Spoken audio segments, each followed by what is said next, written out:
భవిష్యత్తులో ఆంధ్రప్రదేశ్ క్వాంటమ్ ఇండస్ట్రీని శాసించబోతుందా అంటే దానికి అవును అనే సమాధానం గట్టిగా వినిపిస్తుంది.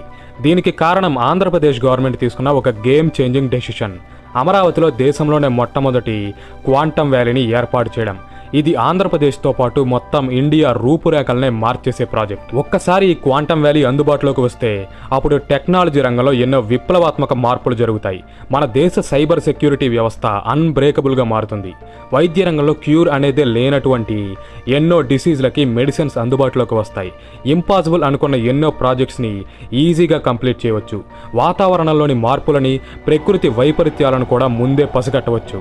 దేశ రక్షణ కోసం కూడా శక్తివంతమైన ఆయుధాలని రీసెర్చ్ చేయవచ్చు. అయితే ఇవన్నీ కూడా ఒక క్వాంటమ్ వ్యాలీ ఏర్పాటుతోనే ఎలా సాధ్యపడతాయి, దాని గురించే ఈ వీడియోలో తెలుసుకుందాం. ఈ క్వాంటమ్ వ్యాలీ యొక్క ఇంపార్టెన్స్ అండ్ ఫ్యూచర్లో ఇండియా డెవలప్మెంట్లో ఇది పోషించబోయే రోల్ గురించి క్లియర్గా ఎక్స్ప్లెయిన్ చేస్తాను. ఈ వీడియో చాలా ఇంట్రెస్టింగ్గా ఉంటుంది. సో ఏ డీటెయిల్ కూడా మిస్ అవ్వకుండా ఉండడానికి వీడియోని లాస్ట్ వరకు చూడండి. ఆల్సో ఈ ఇన్ఫర్మేషన్ మరికొంతమందికి చేరేందుకు ఈ వీడియోని లైక్ చేయండి. 1990s నుంచి ఎర్లీ 2000s మధ్యలో ఆంధ్రప్రదేశ్ రాష్ట్రం ఐటీ సెక్టార్లో ఎటువంటి గ్రోత్ని అయితే చూసిందో ఇప్పుడు కూడా సేమ్ స్ట్రాటజీని రిపీట్ చేయాలని ఏపీ గవర్నమెంట్ ప్లాన్ చేస్తుంది. అయితే ఈసారి ఐటీకి బదులుగా క్వాంటమ్ ఇండస్ట్రీలో ఆ గ్రోత్ని తీసుకురాబోతున్నారు. దీనికోసం అమరావతిలోని 50 ఎకరాలలో క్వాంటమ్ వ్యాలీ ఏర్పాటు కోసం ఆల్రెడీ ల్యాండ్ని కూడా కేటాయించారు. అయితే ఈ క్వాంటమ్ వ్యాలీని ముందుకు నడిపించే ఒక ముఖ్యమైన కాంపోనెంట్ గురించి మనం ఇక్కడ మాట్లాడుకోవాలి. అదే క్వాంటమ్ కంప్యూటర్. ఐబిఎం, టీసీఎస్ మరియు లార్సన్ అండ్ టూబ్రో సంస్థలు కలిసి 2026 జనవరి కల్లా భారతదేశపు చరిత్రలోనే అత్యంత శక్తివంతమైన క్వాంటమ్ కంప్యూటర్ని తయారు చేయబోతున్నాయి. దీని పేరే క్వాంటమ్ సిస్టమ్ 2. ఇది 156 క్యూబిట్ల సామర్థ్యం ఉండే హెరాన్ ప్రాసెసర్ ద్వారా రన్ అవుతుంది. అయితే ఇక్కడ మీకు అసలు క్వాంటమ్ కంప్యూటర్ అంటే ఏంటి, దీనివల్ల మనకు ఉపయోగం ఏంటి అనే డౌట్ ఖచ్చితంగా వస్తుంది.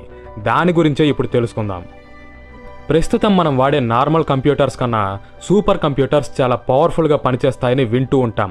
కానీ ఆ సూపర్ కంప్యూటర్ల కన్నా కొన్ని బిలియన్ రెట్ల ఎక్కువ సామర్థ్యంతో పనిచేసేవే ఈ క్వాంటమ్ కంప్యూటర్స్. ఇవి క్వాంటమ్ మెకానిక్స్ ఆధారంగా పనిచేస్తాయి. వీటి పర్ఫార్మెన్స్కి ఒక చిన్న ఎగ్జాంపుల్ చెప్పాలంటే, ఉదాహరణకు మన దగ్గర 10 ప్లేయింగ్ కార్డ్స్ ఉన్నాయనుకుందాం. కానీ వాటిలో ఒక్కటే క్వీన్ ఉంది. ఇప్పుడు ఆ కార్డ్స్ అన్నింటినీ మిక్స్ చేసి వాటిలోంచి ఆ ఒక్క క్వీన్ కార్డ్ని మాత్రమే బయటకు తీయమంటే మనం 1 by 1 ఒక్కో కార్డ్ని గెస్ చేసి తీస్తాం. అలా క్వీన్ కార్డ్ వచ్చే వరకు ట్రై చేస్తాం. ప్రస్తుతం మనం వాడే normal computers and super computers కూడా సేమ్ ఇలాగే ఫంక్షన్ అవుతాయి.